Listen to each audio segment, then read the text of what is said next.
This is MCGUIGAN for IFLTV, joined in Belfast by Belfast's very own Lewis the Crocker.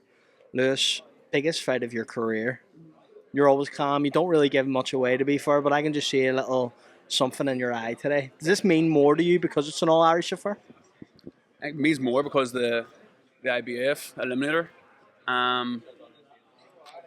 It's a big stage. But one that I've been here before, do you know what I mean? Like me and McKenna's fight was like the whole city was buzzing. And I say like I felt more pressure going into that fight than I do this. And this is something going to be new to him. But what a fight!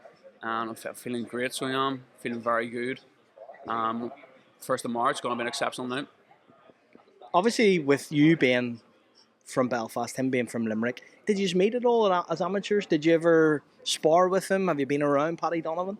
No, Paddy was a couple of years younger than me, so he was. So we weren't on the same teams or anything. Never sparred.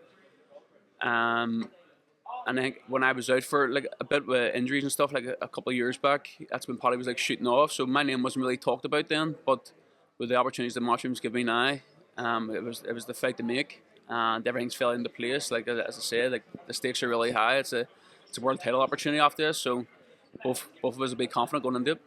When we talk about world title opportunities, Lewis, I hope you don't mind me saying this. A couple of years ago, I don't want to say you lost yourself, but you weren't the man you are today. And I know you put a lot of that down to the likes of Jamie Conlon and Billy Nelson, who've really taken you under their wings, especially Billy and his wife that's done so much for you. But what has changed for Lewis Crocker? What was the switch in mentality? What changed for you? Mate, it was just any time I was getting a bit of momentum about myself, something was happening, mate, and then I was back down, and then again I was up, and then I was back down. I was out for so long, mate.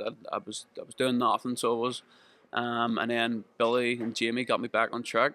You know, it was my first. I went from like headlining in Ulster Hall, and then my next fight was in 2 years after, or a year and a half after, in Scotland in a hotel. So I just slowly built myself back up and got the opportunities that Mushrooms give me, and now we're at this big stage. You speak about BOUT. We expect him to face off with Stanionis, potentially announced within the next 10 days or so.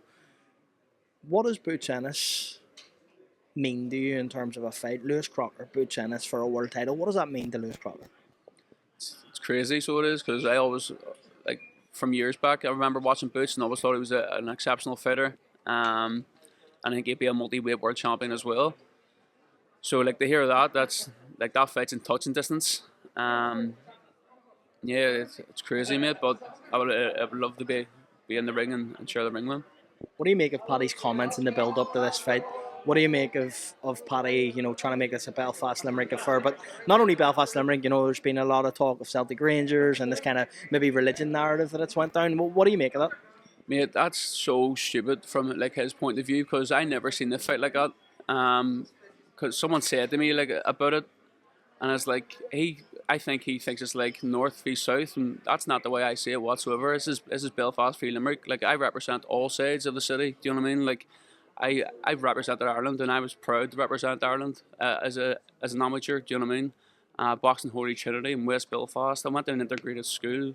My best friends are Catholic. Do you know what I mean? Like so, I think Paddy thinks that he's gonna try and play that narrative so people would like come against me or like get against me or whatever, but that's not the case at all. Do you know what I mean? Like you look at the thing, like when me and Tyrone, like I was on the podcast with him the next week after. Do you know what I mean? Like hugging and stuff, and everything's great. So I think that's just immaturity from him. So it is. That's not what I represent. I represent the whole city and could be more proud to.